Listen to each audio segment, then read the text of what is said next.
views and opinions expressed in this program are those of the participants and do not necessarily reflect the views of BronxNet or the program underwriters.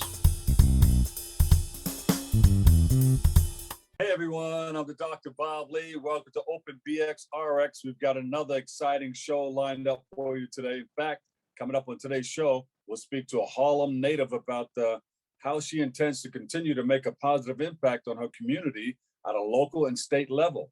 Then we'll hear from a former state assemblyman on climate change issues and the state of our current legislation. And that will highlight a nonprofit organization that is developing thought-provoking news. And then Bobby C steps into the room with the latest in the world of sports. And then finally, we'll sit down with a Manhattan-based author who will speak about her most recent work. Stay tuned. You are welcome. We're wide open.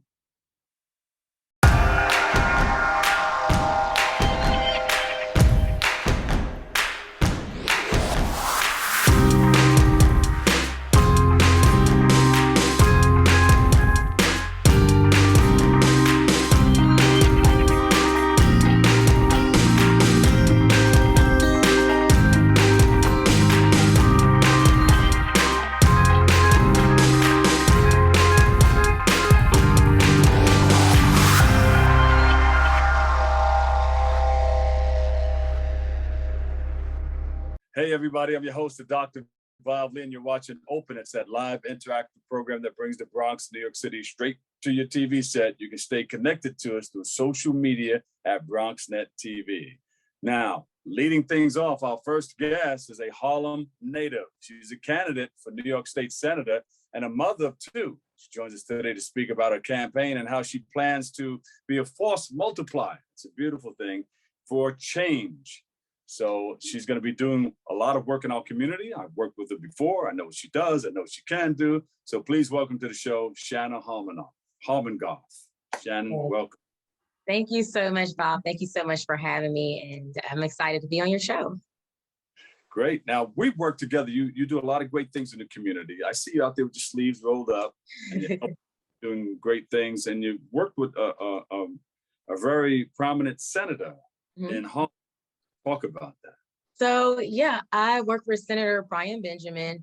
And it's so funny because if someone would have asked me about 5 years ago, would I be in politics? I would say no way, because I'm used to serving the community, but not necessarily in the political arena. Yeah. And I'm born and raised in Harlem, but then moved away, went to some schooling in the South and got married, had a family, and then moved back about 6 years ago, and just was introduced at the right time to the right people. And they introduced me to Senator Benjamin, who was running for the Senate seat at the time, and was working with him on his campaign. And once he won, I joined him and have been with him until he won the lieutenant governor seat. So Shannon, you know the ins and outs. I know the ins and outs. So what are your plans to become a force multiplier in our community? Well, I will say that it started at an early age where my mother had me and my siblings volunteering at different organizations, handing out food and clothing and toys. So I kind of felt like already a force multiplier already at a young age. And it taught me about community service and giving back to the community. And so when I was introduced to the senator and was able to speak on his behalf and plan events and kind of help with some legislation, it brought in the love for the community more and more for drafting up laws to where changes could actually be made legislatively. So I love what I do. And I'm excited about what's to come next, especially the run for New York State Senate, this 30th district seat. Yeah. Which encompasses, Which encompasses? Yeah, it's East Harlem, Central Harlem, Upper West Side, Morningside Heights, Hamilton Heights, and also a little bit of Washington Heights. So it's a big district. Well, Mom has taught you well because I've watched you in action. We did Hope for Harlem. This was the second year you did it, right? In the Harlem. Second year we've done it. As Senator Benjamin last year had a vision, and he talked about it previously at our Hope for Harlem event. He had a vision, and he brought in one of the unions, DC 9, Devon Lomax to kind of bring out his vision, and he wanted to bring in his church, because Senator Benjamin is a member of First Corinthian Baptist Church, to Right. kind of bring this vision to life. And so it was the second year that Hope for Harlem took place. It was a big event. The first year we did it, it was really big during COVID time, right? Because we wanted to bring hope to Harlem by providing grocery meals, food, and all the toiletry items that the community was needing and lacking. And so this year was bigger, better, and I'm so glad to be one of the organizers for the event.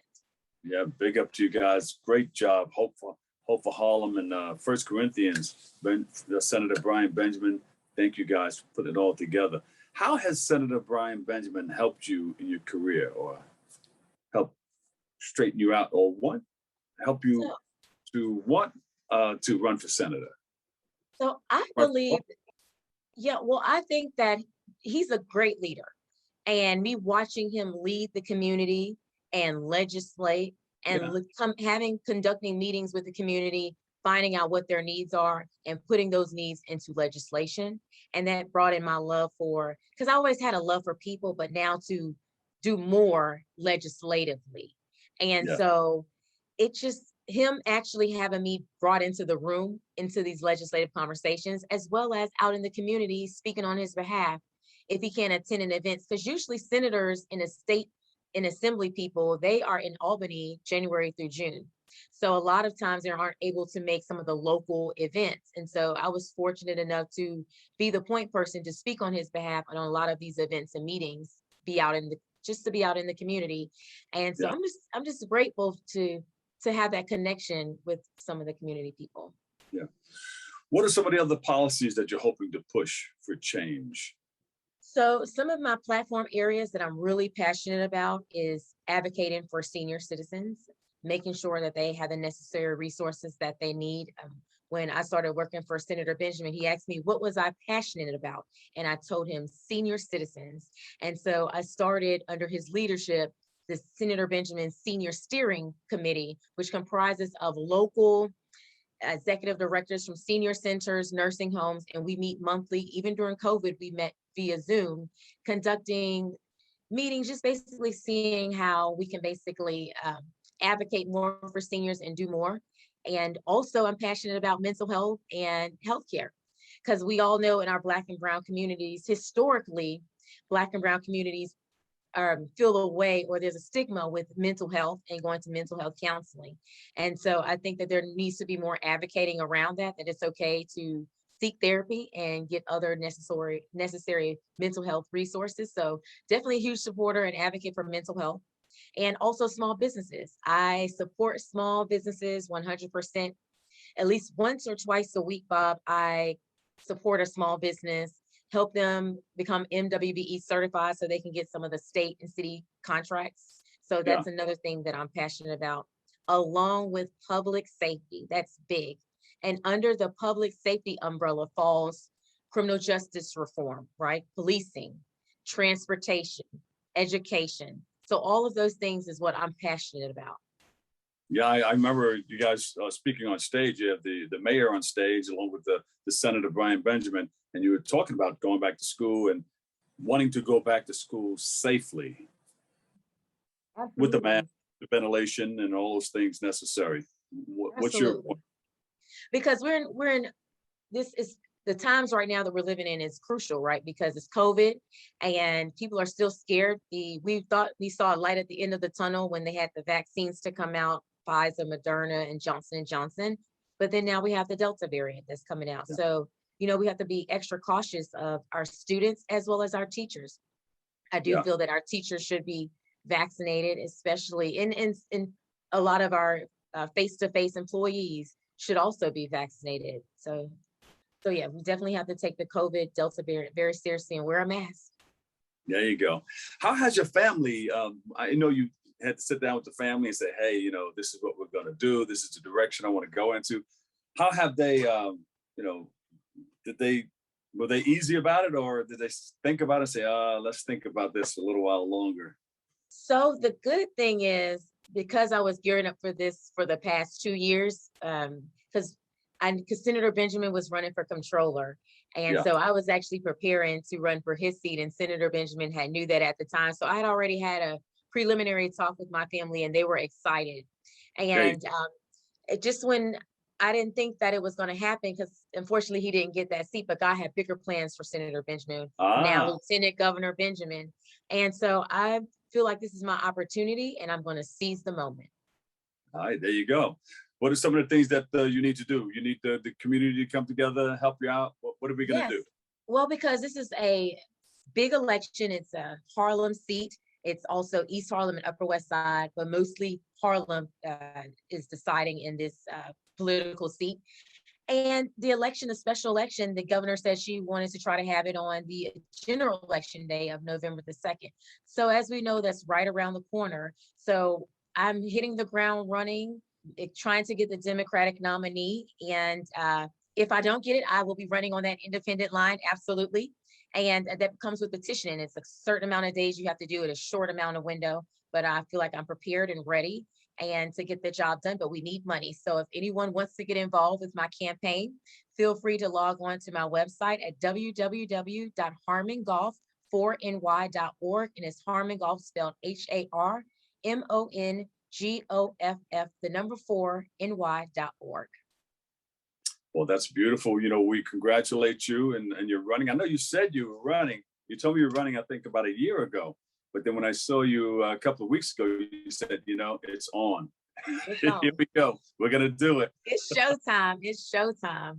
That's right. Yeah. And it happened so fast because the lieutenant governor, well, now Governor Hochul, she then appointed the senator to be her lieutenant governor. And so everything started moving. And then today was his actual swearing in. So everything is moving very fast. And I'm excited for every moment for it.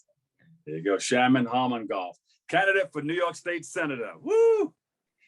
Congratulations. Thank you so much. Good luck to you. Thank you so much. All right. We'll take a break and we'll come back with more Open coming up next.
Welcome back, everybody. I'm the Dr. Bob Lee, and I've got you covered like a blanket. That's how we do. We're live on Open. And our next guest is a former New York State Assemblyman and former vice chair of the Democratic National Committee.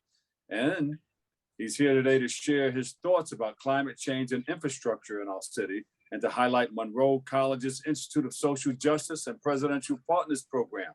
So please welcome to the show the founder and CEO of Atlas Strategy Group, Michael Blake. Mike, welcome. Dr. Lee, always good to be with you, my brother. How you doing today? Always a pleasure, and always a pleasure to find out what's happening in the world of sports and in the world of politics. Sports, politics, music, whatever it is, Dr. Lee, we ready to rock every day. There you go. So, I mean, you got your ear to the ground, and you know what's happening in politics. Tell us a little bit about the climate change. I mean, Biden came to the city. He was talking about he said, this is it. This is code red. You can see it, you know. Absolutely. Water coming into basements, flooding basements all over the place. We have a problem. You cannot ignore that climate change is real. When rain is coming at the degree that it is. It was recorded as the fastest and most recorded amount of rain in an hour ever in New York City's history. I think anytime you talk about something being the most in an hour ever in New York City's history, that should allow you to process that. President Biden also said that unfortunately more people lost their lives in New York than they did down in Louisiana from the storm. And when you internalize that, it was the 5th most powerful storm to hit the U.S. When it made landfall in Louisiana. Ida wasn't playing around with people, but it exposed a lot of broader dynamics that we can't ignore. We realize that our storm systems have to be improved immediately. Infrastructure may not be sexy, but it's necessary. So whether that be larger pipes, whether it be the pipes that can go into the land rather than going into sewers that can't handle that, but you have to ensure what's being changed. Equally, the basement apartments, Dr. Lee, when you realize how many people lost their lives because they live in scenarios where they felt they had no other option but to live in a basement apartment, and therefore the challenges that happened from rising water that was there. And so, President Biden coming to New York, he also went to New Jersey. He approved major disaster declarations in 6 New Jersey counties and 5 New York counties. It demonstrated that this is an urgent need. And he is right. It's a code red. We can't ignore this. So we need for Congress to move forward on the infrastructure bill. We got to make sure that more funding comes for initial recovery efforts. We have to make sure we're serious about making these changes. And it is time that we get serious and focused that climate change is not about the future. Climate change is happening right now. Yeah. How do you think the bill will fare? Is it going to get passed, or do we have a problem with a couple of people in Congress? Well, look, unfortunately, there always are some challenges when we're talking about some of the members of Congress themselves, but you can't ignore reality.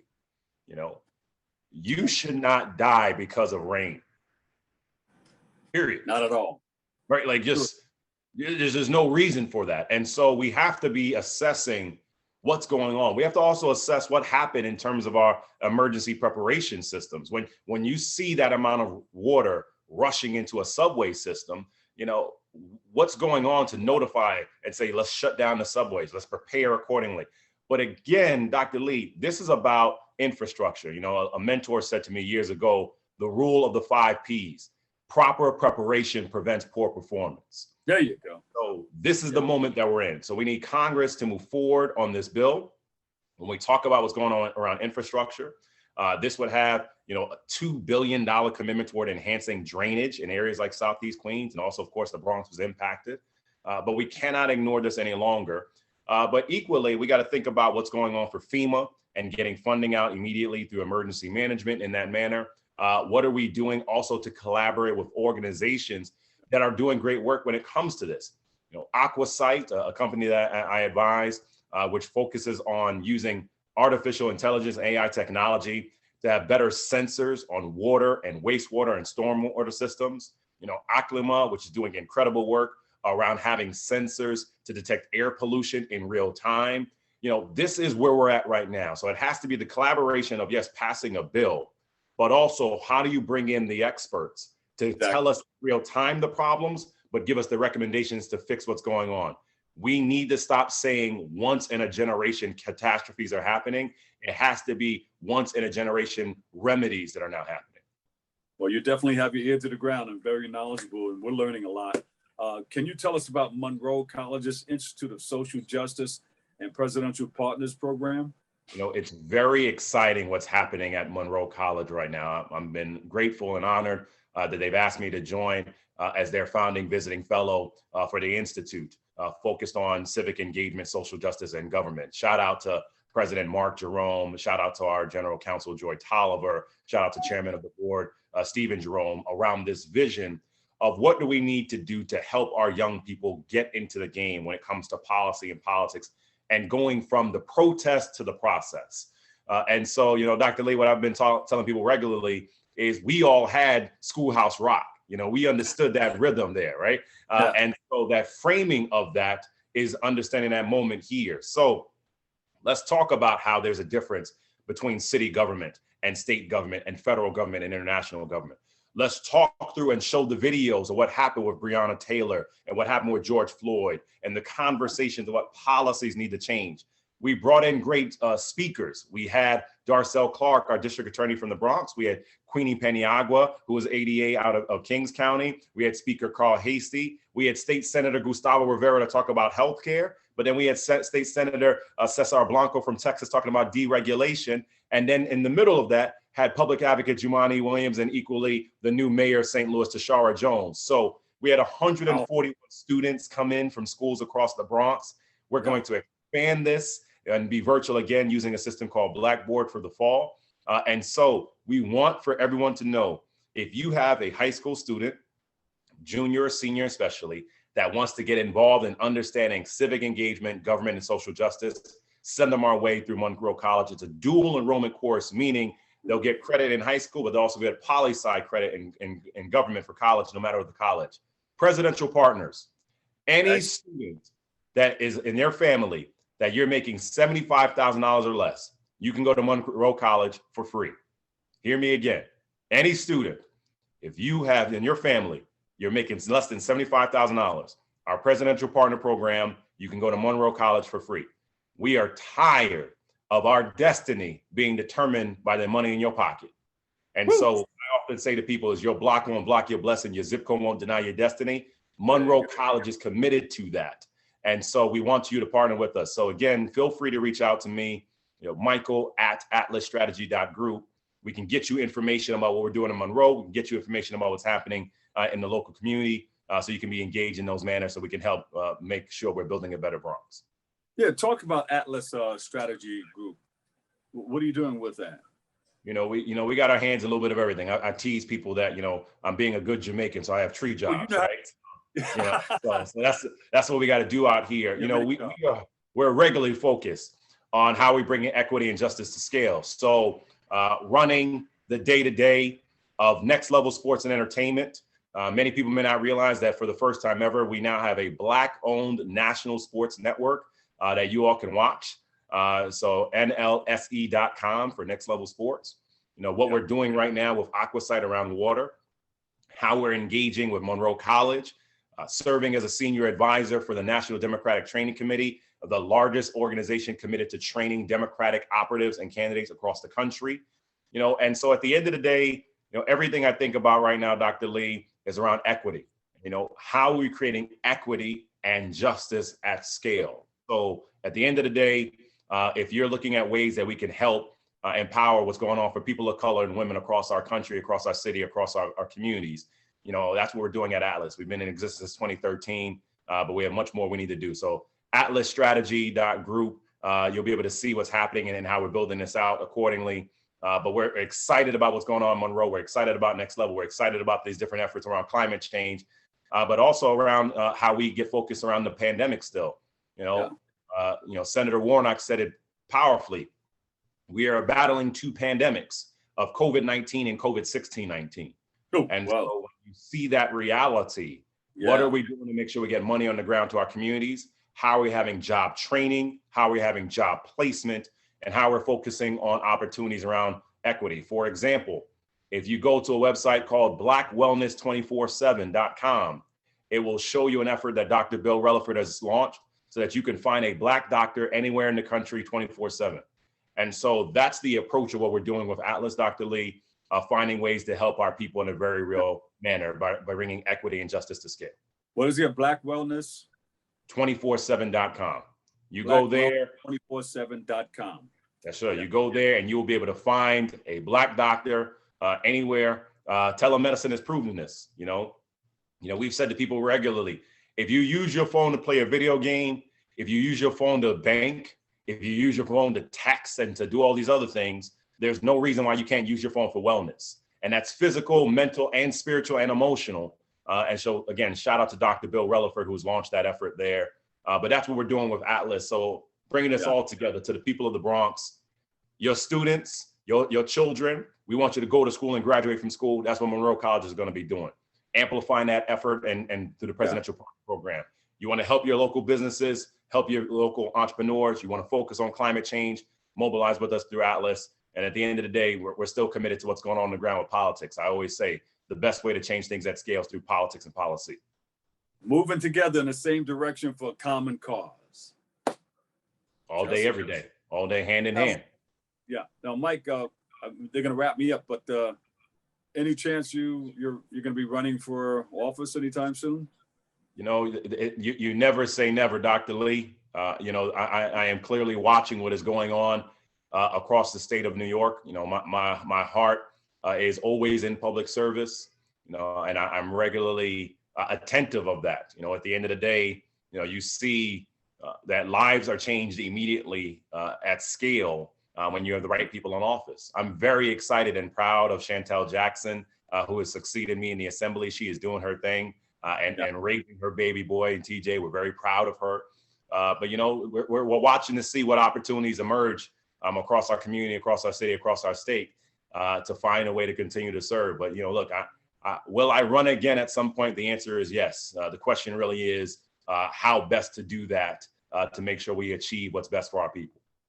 Well, we love you and we thank you. Thank you for your service and all that you're doing in our community. Big up to everybody. Dr. Lee. I appreciate you. If only you could learn a little bit about music, because I see all those things behind you. I'm sure you've done nothing with music in your life, but if you could teach me anything about that, I would really appreciate that. I've got you covered like a blanket. There we go. All right. Michael Blake, the founder and CEO of Atlas Strategy Group. Thank you, thank you, thank you. We appreciate you, man. Appreciate you, Dr. Lee. Thank you. All right. We'll take a break. More Open on the way next.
When taking public transportation, don't touch your phone.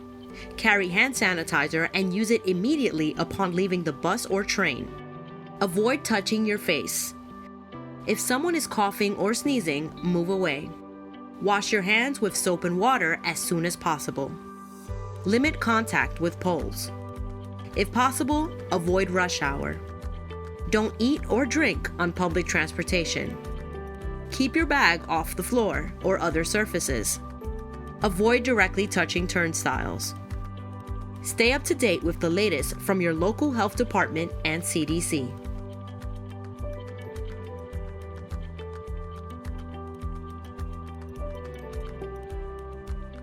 Welcome back. I'm the Dr. Bob Lee, and I hope you're having a good time. Kick off your shoes and relax your feet. That's how we got you covered. Welcome back. Our next guest is the president and CEO and founder of the Good News Planet, and he's here to speak about his storied career, shed a little bit of light on the work that he's doing with nonprofit organizations, and to promote the upcoming project that he is working on. So please welcome to the show, Paul Sladkus. Paul, welcome. Dr. Lee, thank you so much. You're historic in a great way. Oh, thank you. Thank you. I hear that you're an interfaith minister. Well, I am. Actually, it even occurred as a result of the International Day of Peace. I was a producer. I've been involved since 2002. We've done an event in Central Park. Yeah. Reverend Susanna Bastarrica, because the United Nations declared September 21st as the International Day of Peace. Yeah. Please continue speaking about your storied career. Well, so there on this Peace Day, September 21st, as declared by 193 countries of the world and the UN unanimously, for a day of peace. At 12 noon, the desire is to have a ceasefire worldwide. So we've been strengthening that message, promoting it in the sense of making more people aware. They expect maybe 2 billion people are aware of this Peace Day. So we need to just keep working hard to keep the message out there and the awareness. Imagine peace, said Yoko Ono. She gave that to us. In any case, but with September 21st, I guess tomorrow, when after your show broadcast, we had Times Square. We've been doing it in Times Square also. We canceled Times Square because of the COVID concerns of open area, unable to really, deal with it in a honorable way.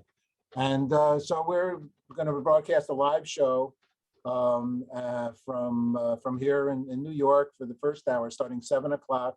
We started 7 o'clock because we did about 120 hours during this COVID time of COVID programs out in the backyard and showing all the good, positive people doing good during COVID, of which, as usual, there's hundreds and hundreds of thousands and millions that are the good guys, good girls doing good. And then it looks like we're gonna go to Los Angeles and to Shenzhen, China, and broadcast a live broadcast from that area as well. So it's going to be September 21st on goodnewsplanet.tv. And that's our project that we're involved with, focusing on right now. Yeah. Good News Planet. How did you come up with that name, and how did you start the organization? Well, I started, thanks, Bob. I got my almost 50 years in the television business. I started CBS in '72. I had the good fortune to work on some wonderful, historic, All in the Family, Sonny and Cher, Carol Burnett's. And I went and did a soap opera called Love of Life, and working my way up the ladder and just working with great people. And then I left there, went to Channel 13 and worked on, helped start the Nature series, the Brain series, and became business manager. The 2-second story, then they canceled, they had a downsizing Channel 13. I went to WNYC, the city station that had in charge of marketing, where they leased out their time to foreign broadcasters. And this is back in around 85. And so I started in 85, what became a multicultural advertising and marketing company. So I would help, and I sort of did research with St. John's University. We broke the Asian market by having this research and getting it in the New York Times and the Wall Street Journal, things like that. And so we did that, started 85, and we continued on with multicultural marketing, helping Sprint, IBM, Western Union, good companies, reaching the ethnic community. So we did the Asians and the Europeans, of which my ancestry is. And later on, we got to the Africans, African Americans, Hispanic, Latino, and Middle Eastern. And I loved it because they took me out to a lot of restaurants. No, and so. But Paul, you brought rock and roll to China, I hear. I did during that time. It was during that time because I did. So back, I almost got you up to 1998. During that time, 1988, I did the Asian Amnesty Program. Yeah. Well, so what the U.S. Census did back in '88 was that if you were in America illegally, what you needed to do was sign in. You had to go to the government and tell them you're here. They didn't, ask you to leave the country and come back or do whatever. You just needed to sign in. And so I was asked, I was working with another media company, but I represented the media directly. I made deals with the owners of it. So they get paid, I get paid a little in the media company. And so I was flying to Hawaii to make an arrangement so we could place advertising, the government advertising, and I was sat next to a guy named Dr. Don Allfield. And Dr. Don had written It Never Rains in Southern California, the Jan and Dean songs. And his partner was a nice Brooklyn boy called Jeff Barry. And Jeff had 200 million records. So the leader of the pack, the Do Run Run. The leader of the pack. You know, and so I started helping to, they had it all worked out. And then they asked me to try to find some sponsors and advertisers to go along with it. But it was impossible because you could get the advertisers, but they didn't have the products in China because the products in China got sent here. So Nike sneakers were not in China. They were in New York City. So whatever. So then I started in 1998. After that, I started Good News Broadcast a long time ago, .com. Some people told me you could go on the internet. You can have a TV station, you can have a radio station, you can sell products. And ever since then, almost 23 years now, 5,000 shows later, we've been promoting the world as we see it, which is positive and life affirming. You are the go-to guy. Everybody's coming to you. Companies, cities, countries. I don't charge anybody. It's all free. So it's goodnewsplanet.tv. You can call us 212-647-1212. We're happy to share your good news. I'd be honored to. And however I can help you in any manner, shape, or form. The interfaith thing is just another outreach that I love to help others with. And do you have anything coming up? Well, September 21st is our big one. That's the International Day of Peace, and that broadcast we hope to get to. It's going to be a very, very powerful show.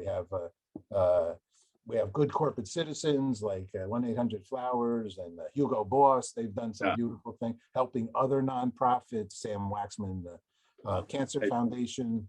I don't know, just a lot of good people doing good things in this world, and that's what we should focus on. Thank you so much, Paul. We love you, and you're always welcome back. Thank you for all that you're doing. Oh, I love you too, Bob. You are good news as good news can get. There you go. The Good News Planet man, Paul Sladkus, the founder. Thank you, thank you, thank you. Hey, Paul, I've got some sports coming up. Check this out. Bobby C's coming up next. He has the latest in the world of sports. He's up next on Open.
When taking public transportation, don't touch your phone. Carry hand sanitizer and use it immediately upon leaving the bus or train. Avoid touching your face. If someone is coughing or sneezing, move away. Wash your hands with soap and water as soon as possible. Limit contact with poles. If possible, avoid rush hour. Don't eat or drink on public transportation. Keep your bag off the floor or other surfaces. Avoid directly touching turnstiles. Stay up to date with the latest from your local health department and CDC.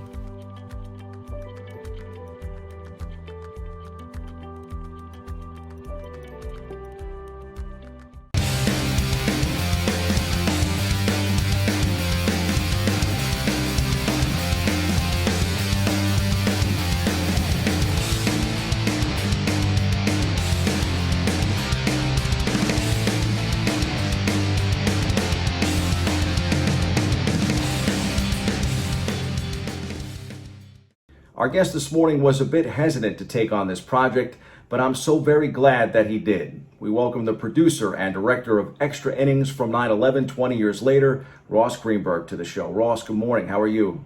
Great to be with you, Bob. A remarkable documentary. The film premieres on HBO Max on 9/11, the 20th anniversary, of course, of those tragic events. Ross, you lost your mom on September 9th, 2001, and I know that you wrestled with taking on the retelling of 9/11 and how baseball helped New York City and this nation heal.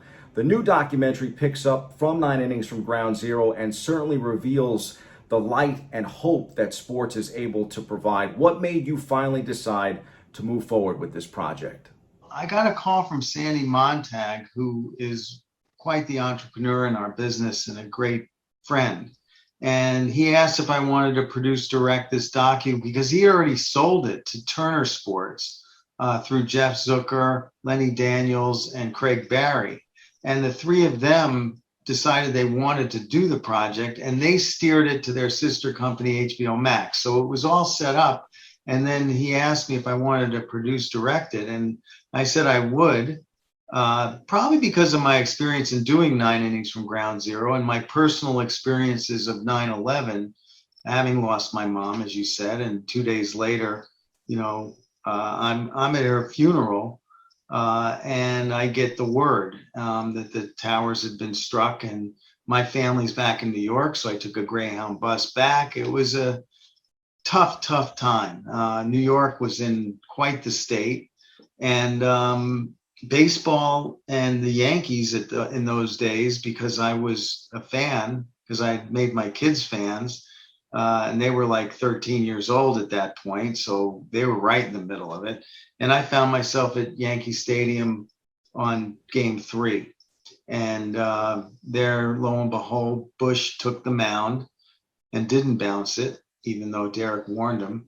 And he threw a perfect strike, and the USA chants started, and they went on to win that game. They were down 2-0 in the series. And the series went on, and the next day after Game 3, I walked into the office and commissioned Joe Levine and Rick Bernstein in my office. And I said, look, I don't know when, but I just lived a documentary last night. I think I realized it was a documentary when I left the stadium. There were 10 cops lined up, and I gave them all high fives. That connection with the cops, if you remember, and the fire departments was so close in New York specifically. I get a tear in my eye thinking about it. I pass a fire station every day going to work, and I would get teary-eyed thinking about them, the brave men that were probably lost. So anyway, so here we are 17 years later. We had done 9 innings. There were a couple stories that were not finished because 17 years later, women like Brielle Saraceni, who was 11 at the time, grew into a wonderful woman at 31. And, she had an incredible storybook 20 years since 9/11. And we wanted to fill that story in. So I commissioned Joe Levine to join me, and we set out to tell all these human interest stories, including all the stories from the great Bobby Valentine and Joe Torre, who took us through this entire hour and 15 minutes that you'll see. And then, of course, Bernie Williams and Mike Piazza and, John Franco and Al Leiter, they all joined in, and Michael Kay, the great Michael Kay, to really give their perspective on all the individual stories that happened that brought all of us back to a sense of normalcy because of baseball. In your opinion, what is the significance of the 20th anniversary?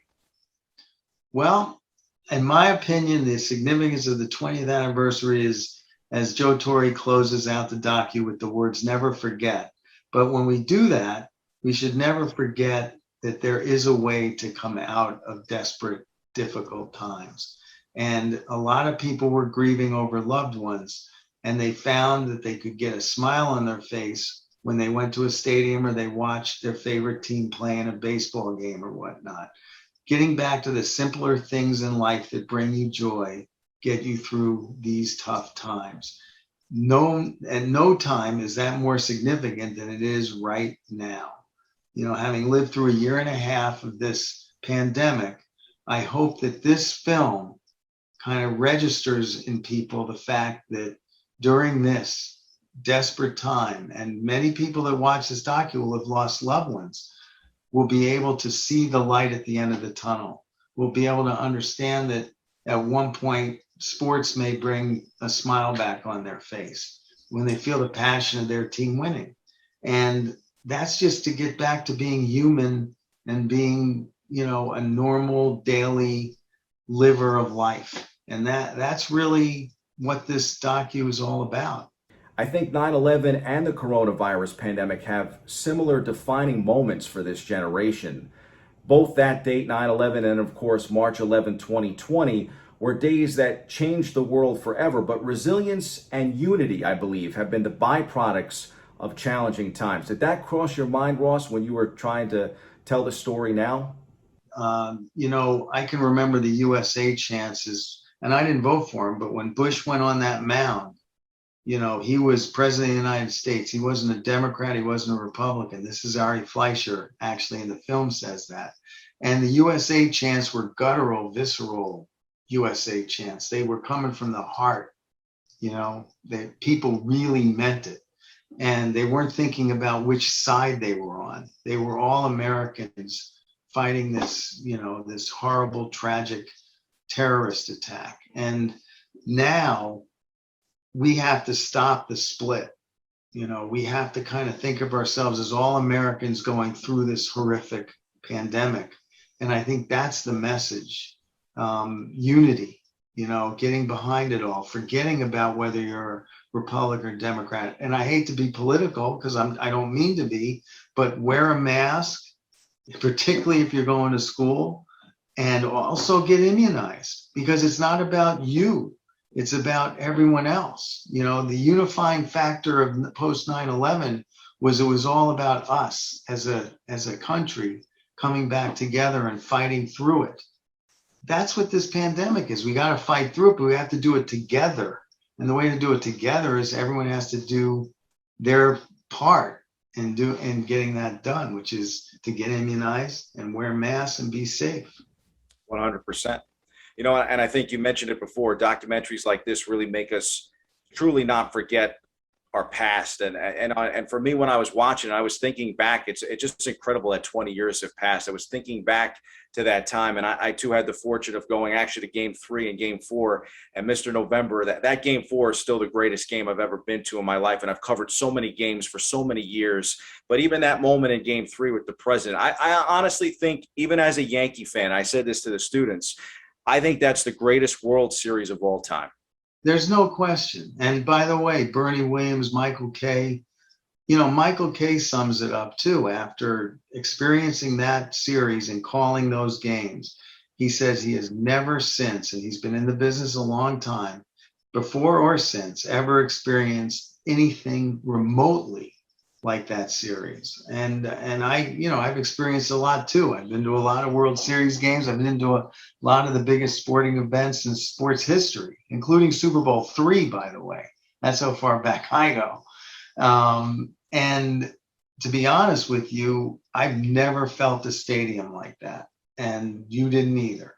And there was something about the aftermath of 9/11 that projected this New York Yankee run as magical. And I've been telling people that, if the Jeter home run and the Tino Martinez home run and the Brocious home run and those games had happened on their own with no 9/11, they would be memorable.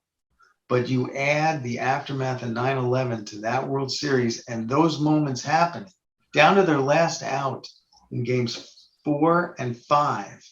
And then those two magical 2-run homers back to back, consecutive nights. I mean, come on, are you kidding me? And given the circumstances of New York, the fact that was America's team, in the fall, because they were wearing New York on their front and on their hat, it was something we'll never forget. Extra Innings from 9/11, 20 years later, tells the remarkable and poignant story of how baseball helped New York and the nation recover in the months following 9/11. See it on September 11th on HBO Max. Ross, thank you for taking some time with us this morning. Thank you, Bobby. Enjoyed it.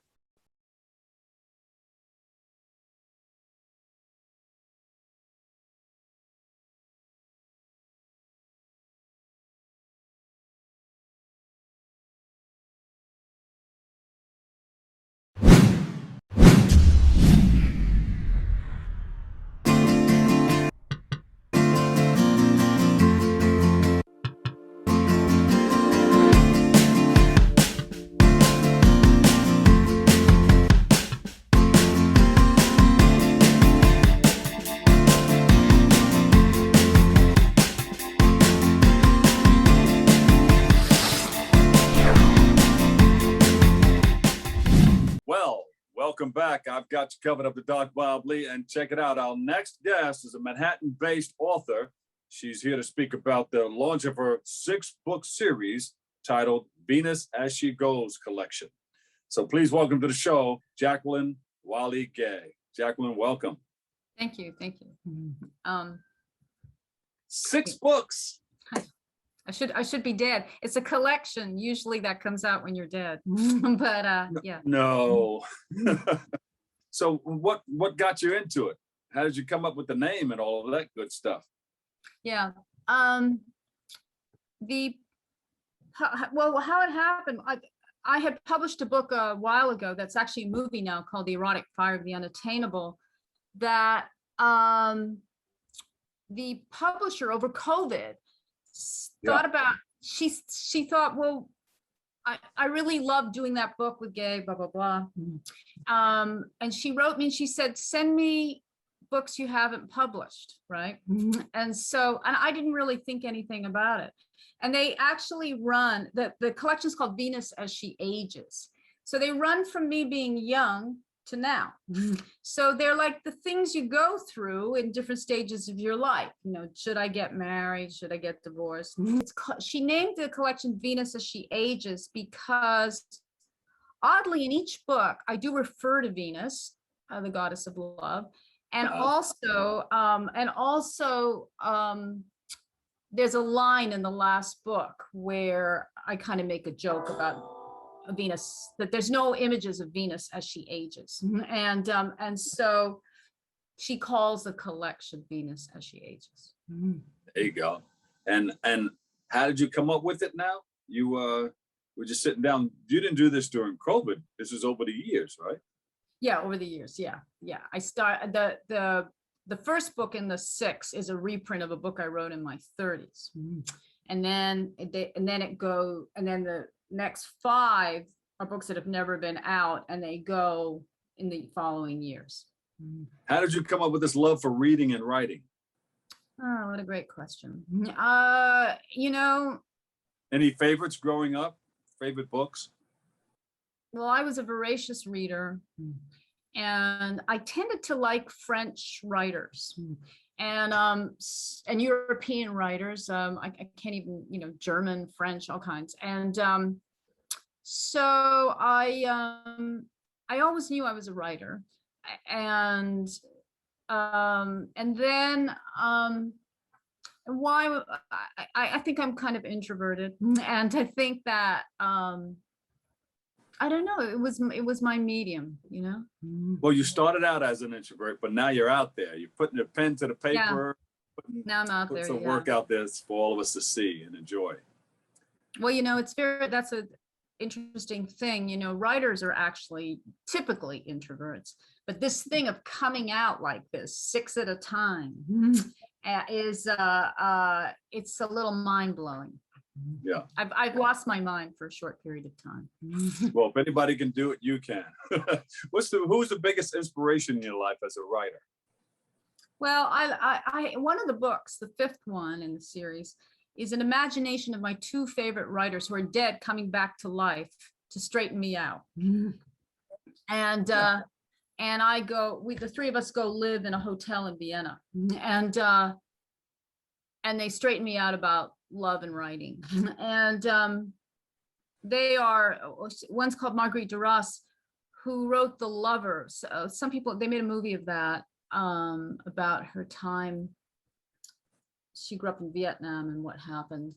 And then, and Jean Rhys is a British writer who I really like, who kind of wrote about women who,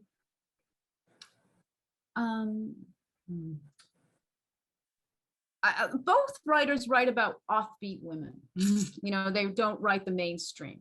So they write about women who take chances, who are kind of on their own and do unusual things. And I kind of identify with that.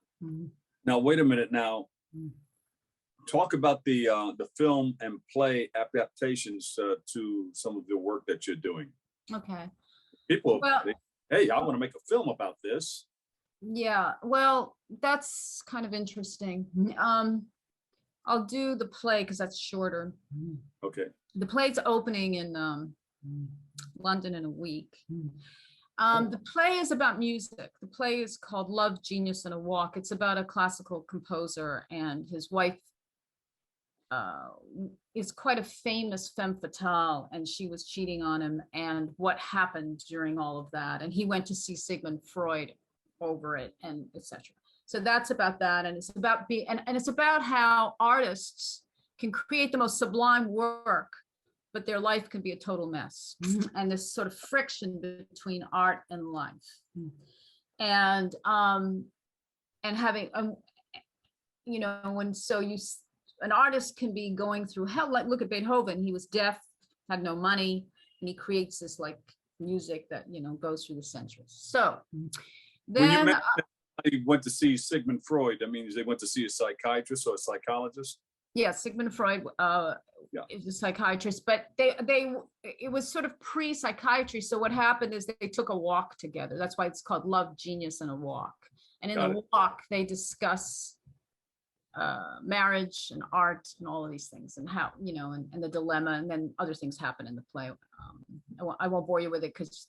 Yeah. Where can we go to find out more about what you're doing? Website, social media?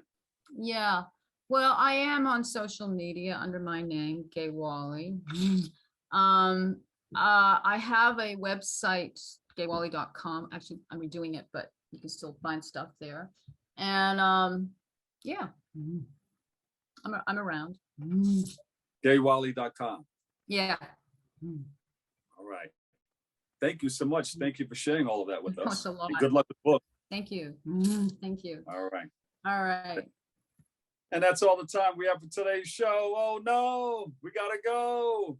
But we'll be back with a whole lot more. I want to thank our staff right here at Bronxnet. Thank you for tuning in. Thank you for checking it out. All of us that tune in and check this out at this particular time.